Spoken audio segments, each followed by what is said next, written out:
Totalmente. Vamos con la llave del disfrute, que si quieres la construimos entre los dos, Alex.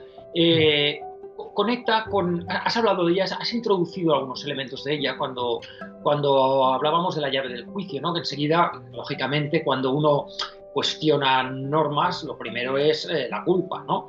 El pecado religioso o el pecado ético o el pecado moral o el pecado, digamos, social, ¿no? Es decir, esto en nuestra sociedad está mal visto, ¿no?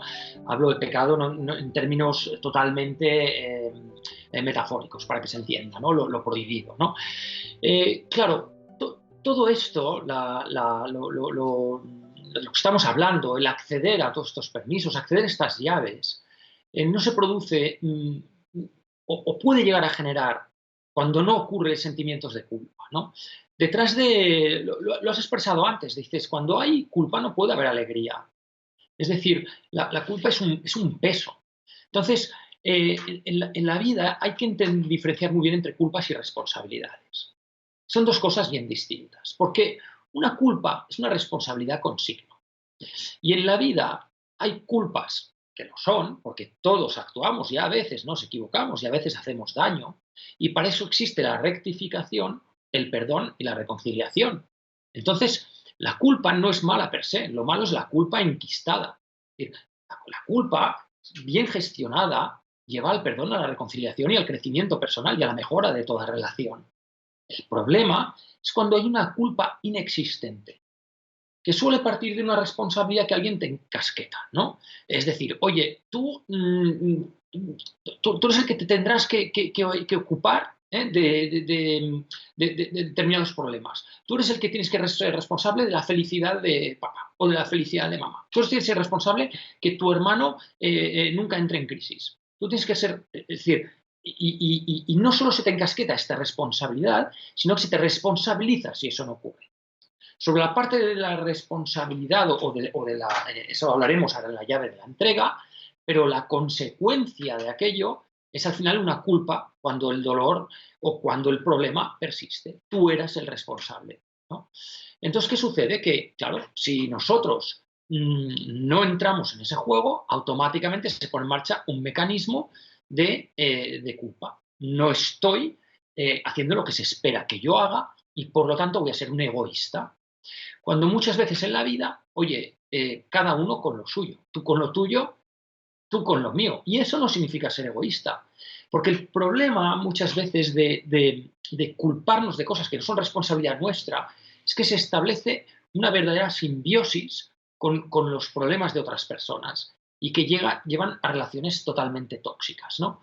Entonces, bueno, yo por simplificarlo, y ahora si quieres, Alex, lo ejemplificas un poquito más, a lo mejor tú lo puedes aterrizar con ejemplos más cotidianos, pero para mí al final aquí lo importante es entender que de las cosas que somos responsables, uno puede entenderlas, reconocerlas y pedir perdón, pero de las responsabilidades que no se nos pueden atribuir, no tenemos ni debemos sentirnos culpables. Y para eso hay que aprender a sostener el dolor del otro, que es algo en los cuales las personas que somos de base empática y sufridores nos cuesta mucho. Vemos al otro sufrir y hacemos nuestra la responsabilidad de su dolor. No sé sobre esto, Alex, ¿qué te gustaría añadir? Me parece que has hecho una síntesis excelente de la llave del disfrute en la medida en que nos hacemos esclavos por culpas inexistentes que se generan a través de responsabilidades que no nos podemos atribuir. Pero que es cierto que hay familias, hay entornos humanos que toman a una persona y dicen, este tiene que ser como la película, como agua para chocolate, ¿no? Esta muchacha tiene que ser la cuidadora de la madre y no puede ser otra cosa, no podrá tener pareja, no podrá tener la llave del disfrute, no podrá tener alegría, su propia vida, porque tu función es redimir, cuidar, salvar, sostener a esta persona. Y fíjate que eso nos lleva a una idea que también hemos comentado en más de una ocasión, las personas prótesis, ¿no? Tú serás la pata de palo, tú serás la pieza. Es decir, cuando a una persona se le intenta someter con una culpa inexistente a través de una responsabilidad que no le es propia, sino que se le encasqueta, se la está reduciendo a una categoría de objeto. Se la está haciendo ser la cama, la colcha, la sábana en la cual tendrá que reposar la madre o el padre mayor, cuando hay otros hermanos que también podrían cuidar y repartirse la tarea, ¿no? Y eso es tremendamente injusto, porque resulta que muchas veces eso va a parar en la persona más sensible, más empática, más delicada de la constelación familiar o de la unidad familiar. Y darse cuenta de que no tenemos que ser esclavos del dolor ajeno, de que no somos los únicos responsables, porque fíjate que detrás de todo lo que estamos hablando de la conquista de la adultez, porque toda sumisión, todo replegamiento implica que la persona, aunque sea adulto cronológicamente, se sigue viviendo como una niña y un niño psicológicamente, que tiene que obedecer una instrucción, que le puede llevar a inhibir su ser, su identidad, su realización o su disfrute, como estamos hablando.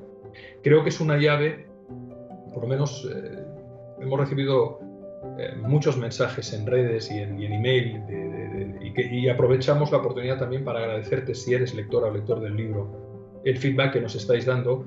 Y yo creo que el capítulo de la llave del disfrute, Fer, golpea especialmente porque hace ver a muchas buenas personas cómo su bondad puede ser también su cadena.